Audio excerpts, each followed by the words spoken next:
Hello and welcome to the second episode of the Agri-Works podcast, where we explore what's working, what's not, and what's next in agricultural communications and marketing. Each month, we'll interview key marketing voices in the industry, examine trends as well as traditions in marketing, because we all know farming is tied to tradition. I'm Liv, Head of Content at Agri-Works, and today we're diving into something that potentially is and isn't a marketing tool, but there has been an exponential rise of them recently: podcasts. And today, joining me is Ben Eagle, journalist, podcaster, and founder of Rural Pod Media. Thank you very much for joining us today. And I just thought if we could start off with you giving a bit of a background to yourself and a short intro to anyone that may not know who you are or what you do. Yeah, of course. Well, firstly, thank you so much for having me. It's always nice to be guesting on a show Yes. rather than being your side. So yeah, I'm Ben. I'm head of podcast at Rural Pod Media. So we are a podcast agency fully focused on the rural space, but haven't always been doing podcasts because podcasts, as you know, are pretty new. So background goes right back to family dairy farm on the Essex coast. That's where I grew up. But started my career, I've done lots of sort of different things before I eventually sort of ended up in this area. So I started my career in the conservation sector, but I've also done bits and pieces working on farms, period of time working back on my family farm. But I started podcasting back in 2016, completely by accident. I used to live with a girl whose boyfriend, now husband, was an audio engineer. And I was looking at ways of telling farming stories to a conservation audience back then. And he said, "Have you tried podcasting?" And I said, "Then what's a podcast?" And little did I know that it was going to dominate my life several years later. Now, fast forward to now, spend most of my time making podcasts, either for us as an agency or we work with about a dozen different brands on everything from full production through to helping with aspects of production. The podcast world is incredibly exciting. I think it's still going into. We've been through an exciting few years, but I believe that there is still a lot of growth and a lot of change ahead as well. So really looking forward to this conversation.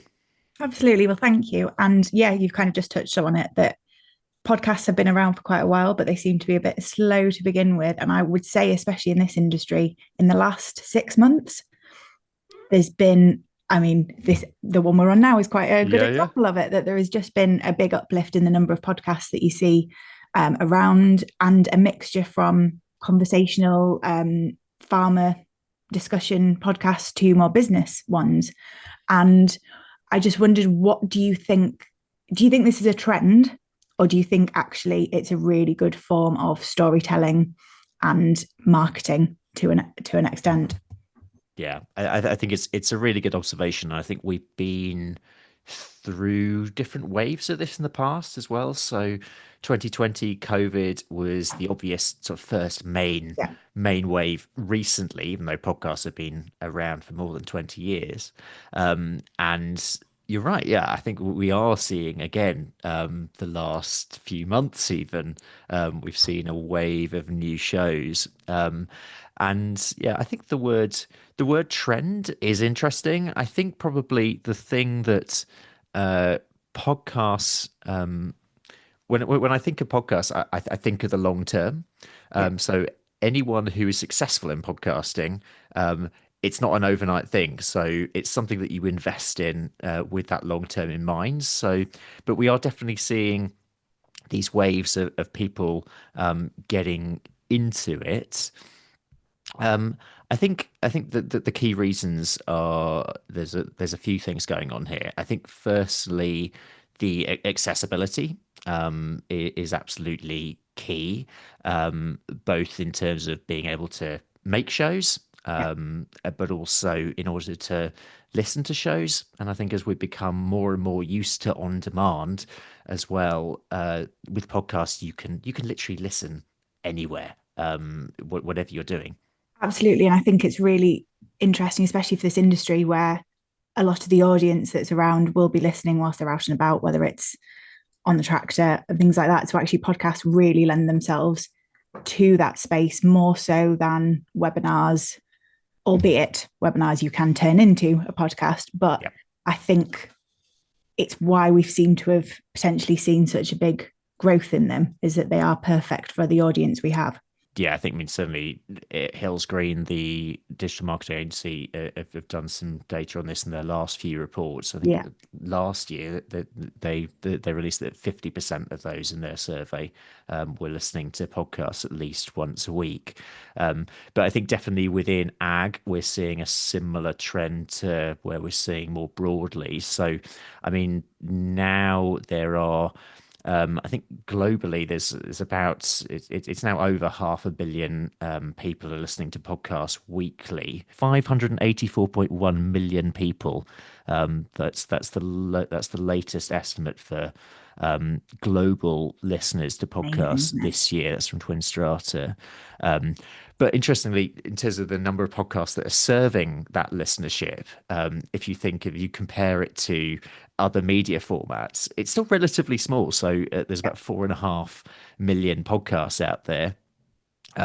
But again, drilling down from that, there's only 550,000 of those are what we call active shows. And that's shows that have been actively releasing episodes within the last 90 days. And I think that's, Okay. for me, that says a lot because again, it goes back to that point with podcasts, you have to stick in it with the long term. Yeah. And there's this great phrase called pod fade, which I which like in essence means, yeah, that. that it's so easy to start a show, and then in general, most people will run for sort of 7, 8 episodes, maybe 9 episodes before you reach that sort of crisis point, and you're like, Yes. oh, just a bit too much work. I can't do this anymore. So most people will sort of stop around that rate, about that stage. But those that carry on, you sort of see your audience move over time. But I mean, going down a bit of a rabbit hole there, but definitely coming back to Interesting. ag, certainly that ability to listen anywhere,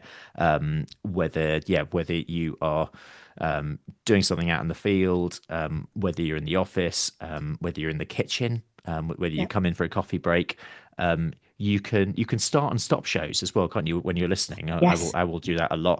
I listen to maybe 10 minutes of something when I've got a bit more time, and then I'll go and do something else, and then I'll come back to it. So I Absolutely. think For it's me, it's it's that car real journeys and dog accessibility and walks. ease. Yeah. It's that, yeah, pause, plug in and play kind of Yeah. situation, which is nice. Um, in your opinion, then, so you've kind of touched on sort of the longevity of podcasts and those that either continue and manage to have enough content to keep going, and those that maybe stop after a few episodes. What do you think makes a good podcast? What gives it that Oh, that's a good ability to be long question. lasting?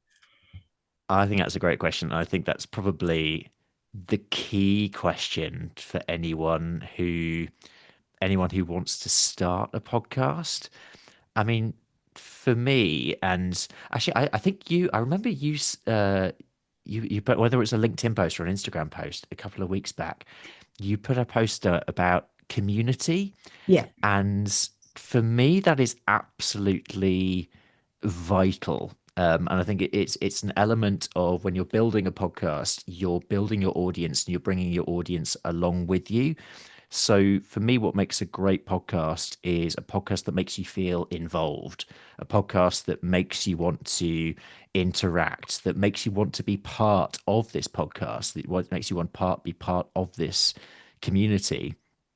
Um, and it's also when related to that, I think niche. If you have a niche and you really own that niche, then that works really well as well, because you're more likely to then connect with those people who are want to be involved in that niche. I mean, we make some super niche shows. For example, we work with the Scops Group, it's what the National Sheep Association's Sustainable Control of Parasites in Sheep, which is a show I absolutely love because it's so specific, and we talk about sheep parasites, and yeah, but it's really well engaged because those farmers, researchers, vets who want to engage in that particular show, they're really interested in it. So I think owning your niche, I think that's really key. Absolutely. Podcasts that are consistent, that's really important as well. But also hosts, the host I think is really key. If you have a voice that you want to listen to, um, then, Difference. then you're far more likely to listen to them. Absolutely. I mean, it's the same as anything that I think I Yeah. look at from any perspective. Your audience is, if that's got to be at the center of then everything, whether it's the content, who you're pushing out to, all of that. You work on a mixture, as you've said, of podcasts that sort of from Meet the Farmer, which is, I mean, I absolutely love that. I find it fascinating and really Thank you very interesting to much. hear those sort of human stories and sides of things. But then you've also touched on that you produce a lot of podcasts for businesses.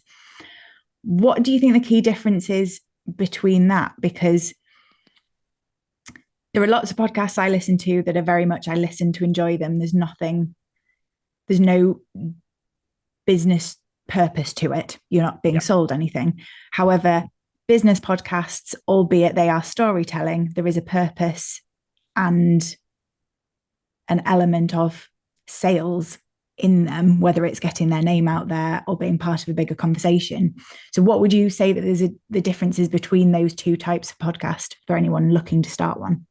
Yeah, again, I think this is a really interesting subject. And I mean, if I take it back to Meet the Farmers, I started in 2016, really because it's something I really wanted to do. I wanted to get out, I wanted to meet farmers on the ground, have those conversations, and that sort of carried on. And I think that this is where it comes to my first point would actually be rather than differences, I'm actually going to flip it and actually Yeah. look at similarities, because I think a good podcast and a good show when you are trying to, in that initial stage, trying to create it and come up with that concept, I think you go through a very similar thing. So at the end of the day, you are trying to, again, it comes back to owning that niche and identifying your audience.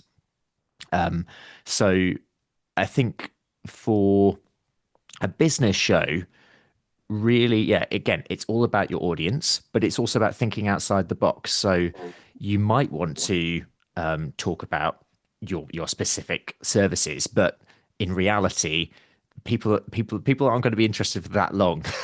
So what you really want to do is actually think about what are you serving? What is your purpose? What are you actually interested in? What is your wider goal? What's your broader mission? And then how can you serve that audience in the best way? So I think those shows, those business shows that are really successful, they really do that. So they look at what is that added value that they can give in terms of further information, but also how can they showcase their people in the best possible way. So can they involve them directly? That works, for example, I think really well with consultancy businesses, for example, Really. or any sort of when you have any sort of expertise or service provider that you're giving off. I think that works really well. But yeah, I would definitely come back to this point that for me, it's actually it's the similar. It comes down to making a good show rather than Yeah. necessarily And the differences storytelling, between I those. always think is Storytelling. right at Yeah, the yeah. center of it, whether it is a business story or um, a personal farmer story. That is where the center of the content lies. And I guess going back to that longevity of it, it's finding that story that has legs, because you don't want to think about a piece of content or a story that's only going to have 3 or 4 episodes of life in it and then you're scrambling around. Absolutely. And yeah, I always say to anyone who's starting a new show, your concept needs to be broad enough but specific enough. So you need to be able to have 15 ideas at least the episodes, because again, it's that idea of pod fade. You don't want to Yeah, get like 10, 12 episodes in and think, oh no, I can't think of any other ideas of what I'm going to put out next week or next month or however regularly it is. absolutely. And I think that is something that I've seen is podcasts that have started out and gone for like a weekly or an episode every 2 weeks, which is actually really hard to maintain. Even I'm thinking with Yeah, a monthly one, it's labor intensive. You don't think it's going to be, I would say, when you yeah. start out. And I think that's maybe where a lot of people sort of fail with it. Yeah, yeah. But and sometimes they say it's better to know to not Yeah, know rather than how much is work that's is true. involved because sometimes you don't start. But definitely the absolute key is sticking at it, believing in the long term. Your audience is going to be small to start with. I mean, my goodness, with Meet the Farmers, honestly, for years, and then those initial years, and yes, it was sort of before podcasting properly took off, but I was speaking to very, very, very few people, but I think the reason for doing it, if you're doing it because you love it and you're doing it because you Yeah, enjoy it and you enjoy connecting with people, that's why you should do it. I think it's very easy to get to het up about downloads and stats, which, yes, of course, are important, and they are a measure of your success. And as podcasters, we have to look at those. But critically, podcasting is about having fun. It's about connecting with absolutely. people. It's about, yeah, enjoying and learning and getting to know that subject. And yeah, And it's the same, I would say it's the same concept that I then apply to anything to do with sort of content and media. That is, if you are going at it initially from a numbers data perspective, you are going to get put off really quickly. And that's where yeah, you'll also fail. If you're looking at it's the same social media, email, open, like anything where you put yourself out there, if you're hoping that the first time you do it, it's going to go viral, you're going to be sorely disappointed. And it's that yeah, consistency that actually you've got to give yourself time to build the audience slowly. And also, I think to get better at it, it's not, if you've never done it before, it's not something that you are going to do episode one and be amazing. I mean, if you go back to the first episodes of Stephen Bartlett, Diary of a CEO, yeah. it's quite stark, the contrast. I mean, obviously, there's a lot more money in it now, but even his interview style, I find very different. Yeah. Oh, again, it's a really good observation, and yeah, even you're learning all the time as an interviewer if you have an interview style podcast, but um whatever structure your podcast Yeah, takes, you have to go into it with open eyes. And certainly when you launch a new show, the most valuable thing you can do straight away is just ask for feedback because completely.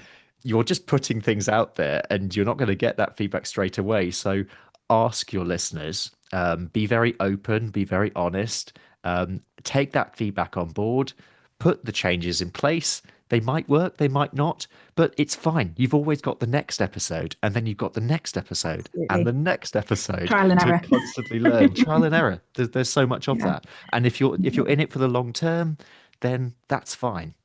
Just commit for the long term, and you can make tweaks as you go. definitely.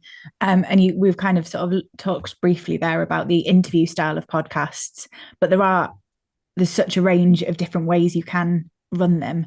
And what, from a personal perspective, which do you find the most engaging? But also, do you think there are particular styles that fit different niches better? Oh, that's a great question. Personally, I really like long form documentary storytelling when you're Mhm. taking you've got a story, you've got that narrative, and which is, I mean, it's I think it's a classic reason why true crime is the biggest Yes, podcast genre out there because it completely. builds suspense, it has, yeah, it keeps you on edge, it once makes you want to sort of stick listening. But at the same time, if I'm listening to a chat-based show with two guests who make me laugh, who make me Yeah. cry, who give that sort of emotion, or who I'm learning something from. This is something that Goalhanger do incredibly well with Mhm. all of their series of rest is. Yeah, then that's going to engage me as well. So, and there's all sorts of comedy podcasts out there that even just Yes. solo shows as well. Who, if you're going to bring me along on that, so. it sort of depends on, yeah, the cop out answer is it sort of depends on how I'm feeling. No, I um totally agree. I think you can go from, as you said, I'm really into sort of those true crime drama yeah. podcasts, and that's I would say that's probably where I came into listening to podcasts was through like Serial and those Yeah. kind of original ones. But I do now listen to a complete variety from comedy to almost the ones where you're sat in a conversation with somebody. It's two friends that are just chatting, and it can be about anything completely random. Yeah. To interview styles like How to Fail. I've always loved How to Fail with Elizabeth Day and that sort of style ones. Do you think there's a so if you were looking at it, because I know a lot of listeners will be listening from a marketing perspective and a business perspective, do you think there's a better way to do it if that's your ultimate goal, is that you are promoting your business? One of the best things about podcasts is that you are building a really close and intimate connection with your listener. Mm-hmm. Um, because they are choosing to listen to you. It's a single voice. They tend to be at their most relaxed when they're listening to you as well. Um, and because it goes back to that point we were making earlier on about it not being too salesy, this isn't necessarily a straight advert just talking about what you're doing, what you're providing, what you're selling. It's about a bigger picture thing. It's about something that they are interested in. It's about something that you're interested in. So it's about building trust. I think that's an absolutely key word. And again, it's something that you're going to build over time. Um, I think the capacity for business shows, I think is a really interesting point, because I think we're seeing a shift in two directions. I think we're seeing, yes, there are shows out there that have been started by businesses that are maybe, I mean, a show, for example, that started in that COVID wave, might be a couple of hundred episodes in now. Yeah. So they've carved out their niche, they've built their listener base, which might be growing, and they could be developing.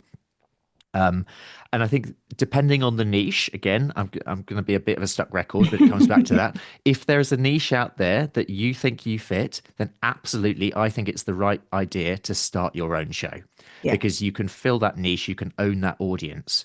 If your niche, it feels like it's fairly overserved anyway, then there's another way forward, which I think I'm seeing increasingly more now, and that is that brands, businesses partner with existing shows. Yeah. So you may want to put out that could be putting out a short mini series of say 3 to 5 episodes, where in essence you almost loan the space on that show. Yeah. But increasingly as well, brand partnerships, a bit like we're seeing across social, that's come Absolutely. more and more and more into the podcast space as well. And I think it works well on both sides, that there is a point where you probably do, when you're 200 episodes in, you do get a bit stuck content Yeah, wise, and actually bringing a fresh face in or a business in can give it a lift.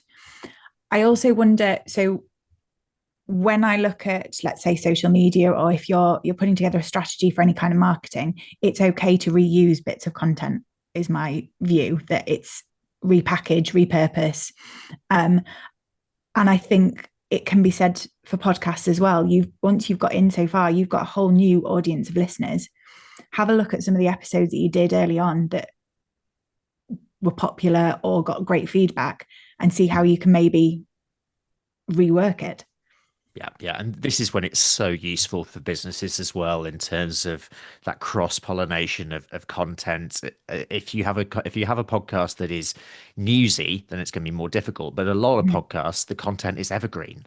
Absolutely. So if you're stuck for content one particular month, or certainly in the ag space, for example, obviously everything works very seasonally.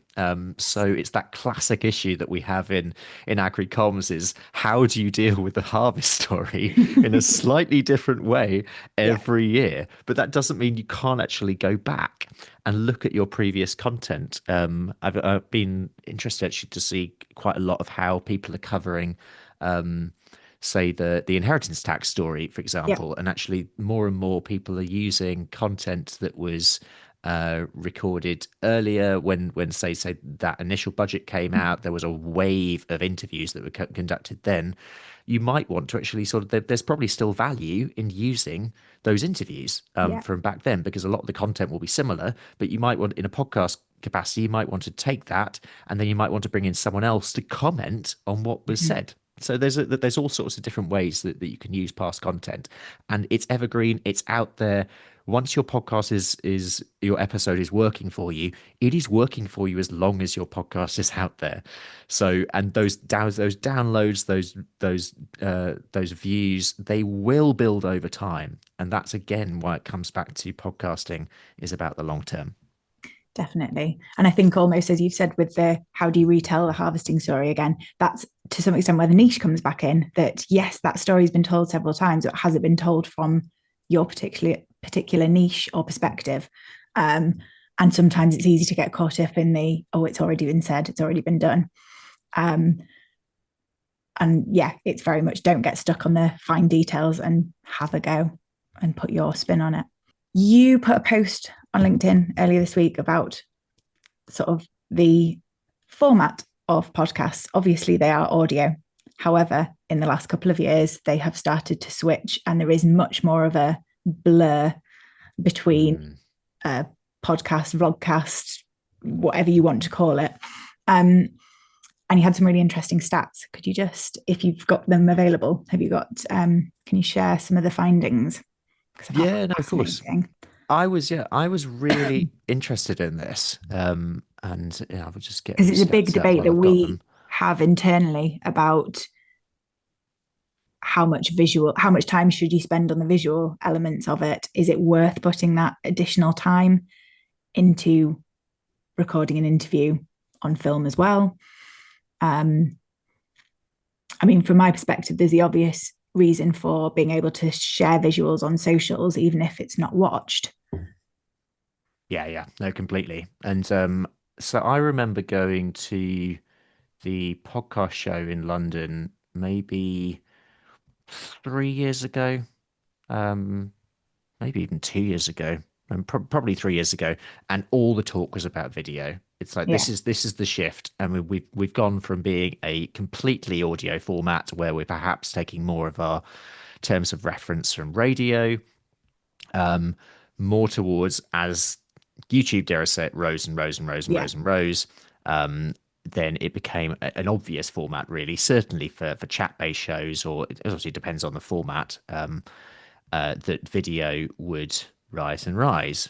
But of course, one thing that you can't necessarily predict is the way that people consume media. And it's something that always fascinates me, because it goes completely alongside wider trends in how we live our lives and how we work and how absolutely. we socialize and all this stuff. So we've been told as a podcast community, certainly for the last few years, that you have to go down the video line, you have to make it work, and I would agree to a big extent. I think that YouTube, for example, is now the big in terms of searchability. If someone's searching for a podcast, then they're most likely to go through YouTube for that. I mean, and there's a whole conversation there about Yeah, SEO, SEO. I was just thinking that. which we could go down, but I'm going to avoid that rabbit hole. So yeah, so and YouTube. So I'm just getting out. So these stats are from Cumulus Media and Signal Hill Insights. They do a podcast download report. I think it's once a season. Actually, it might be once a year. But they look at all sorts of stats across the podcast space. And in this particular area, they were looking at video consumption Yeah, versus audio consumption. And yeah, my general advice out there is, if you have a new show and you have limited resource, focus on what you feel like you can do. It's the most important thing is to get content out there. But if you can, try and do audio and video and see what happens. And that was the general conclusion of this report, is that the most successful podcasts out there are sort of doing both because people tend to be consuming both. So in this survey, there were 603 weekly podcast consumers surveyed, and this was between the 8th and the 21st of October 2025. And yeah, there are some main takeaways taken from this. The first is that audio remains the primary mode of consumption, despite that growing video option. And the vast majority of those surveyed within this, 92%, chose to listen. And that could be listening and viewing, but mostly people might have it on YouTube. They might have your podcast on YouTube, but they'll still be walking around the room. They might be doing Yeah. something else. So they'll still be listening, which is They're not why when you're necessarily making your active content, watching. absolutely. Yeah. Yeah, which is why I think when you're making a podcast, it's really important to keep that in mind. I've made that mistake, I think, when I transitioned towards making a show that is both audio and video. When you're editing for video, and you'll know this very well, and when you're editing for audio, it's a very different skill set.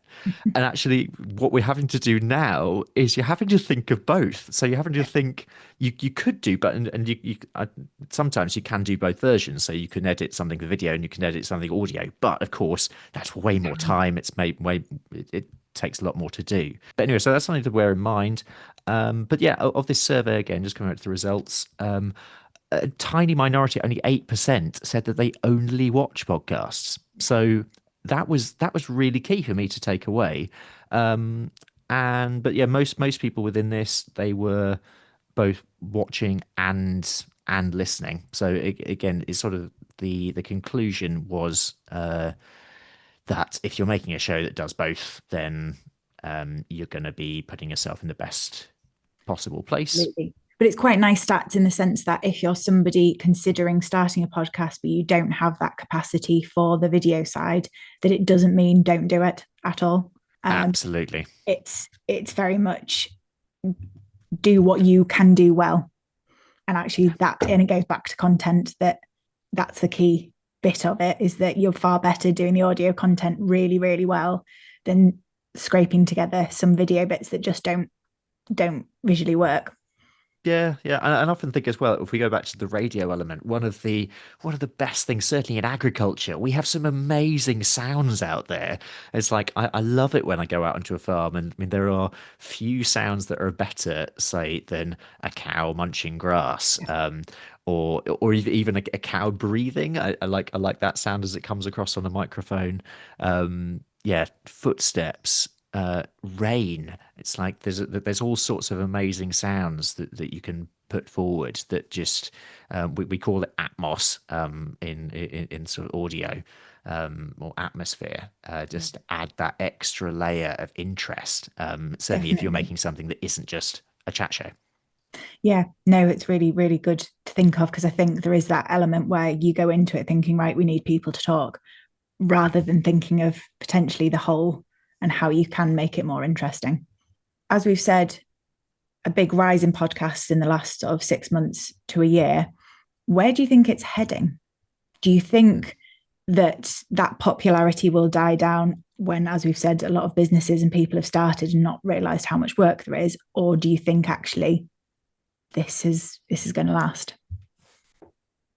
Yeah, I can't see that we're going to see a continual rise in the number of podcasts that are going out there. I think we'll see a rise in listenership, in viewership. There's definitely all the stats are showing that there's a big push towards YouTube shows, for example, just continuing to skyrocket in the podcast space as that continues to move. But I think what we'll see is those shows that are already in existence and those shows that are being made at the moment.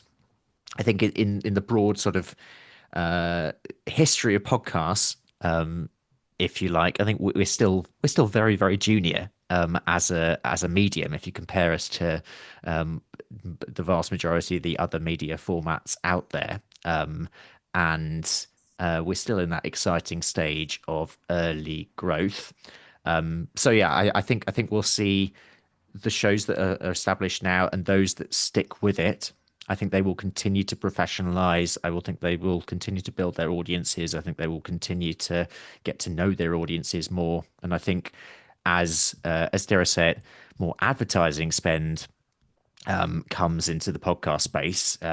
For example, ad spend has doubled in the last 3 years across the ad space.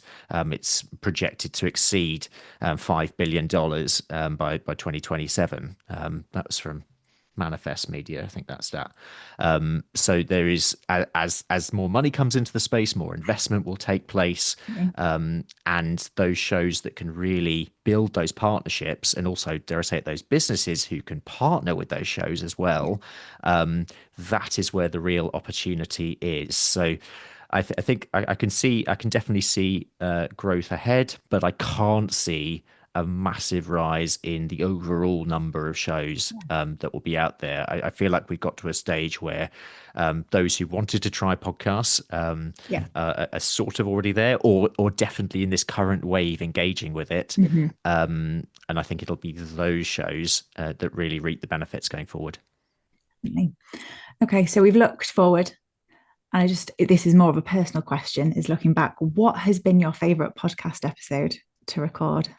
Oh, that's Olivia. That is the question that no podcaster ever wants to. Sorry, but it's what the audience wants. It's what I'd like to know. Yeah. There have been several. Which one shall I pick? I mean, definitely memorable ones. It's a massive cliche, but my first one, my first ever episode, was which was on a farm in Wiltshire. I had no idea what I was doing, but that's very memorable. Enjoyable ones, I think, definitely when you get a guest who really gets you, whether it's emotionally or makes you like. I think that there's a lot of that in podcasts, and I talk about that a lot in terms of triggering emotion and taking people on an emotional journey. Whether you ideally want to make someone laugh or cry or show some sort of emotion. A really recent one, which was one of my most enjoyable ones, was my 2 Kenya episodes, which I recently made for Meet the Farmers. But also, I mean, I think the one of the ones I'm most proud of in many ways, and was really, quite an emotional one for me to do, was again quite a recent one on Meet the Farmers, with Michael Kavanagh, who lost his 2-year-old died earlier this year, and I was so. He was amazing to come on the show and have that conversation and tell us all about that. So it was very inspirational. Yeah, I found you. He's an amazing guy. Absolutely incredible. Completely. No, I'd agree with that one. In terms of the range of the ones I listened to, I love it. It's so hard. That's absolutely fair enough. Well, to sort of wrap up and finish, if somebody was to come to you and say, right, I'm definitely going to start a podcast, I want to do it, it makes sense, I've got some content, we know what to do, what would your biggest piece of advice? Make sure you know your why. So make sure you know your main reason for doing it. So when you get to that stage, which you will, it's the pod fade thing of thinking, oh, why am I doing this? I just don't have time for this. I can't see the long term. Have a reason for doing it. Keep it very, very simple. And that would be the thing that keeps you going. I'd say that's advice for life in general. I think so. Yeah. Have it on a post-it note somewhere. Fab. Well, no, I really enjoyed that discussion, and I find podcasts fascinating as a media format and just in general. So thank you very much for joining us. Thank you so much for having me. It's been absolutely my pleasure. That's all for this episode of the Agri-Works podcast. A huge thank you to Ben for sharing his experience and insights. To keep up with all things Agri-Works, you can follow us on social media at Agri-Works on LinkedIn and Facebook, at agriconnect_agriworks on Instagram or visit our website. And don't forget to subscribe to the podcast on your favourite platform so you never miss an episode. If you have any questions about this week's topic, please send us a message. Thank you again for listening. I am Liv, and this has been the Agri-Works podcast.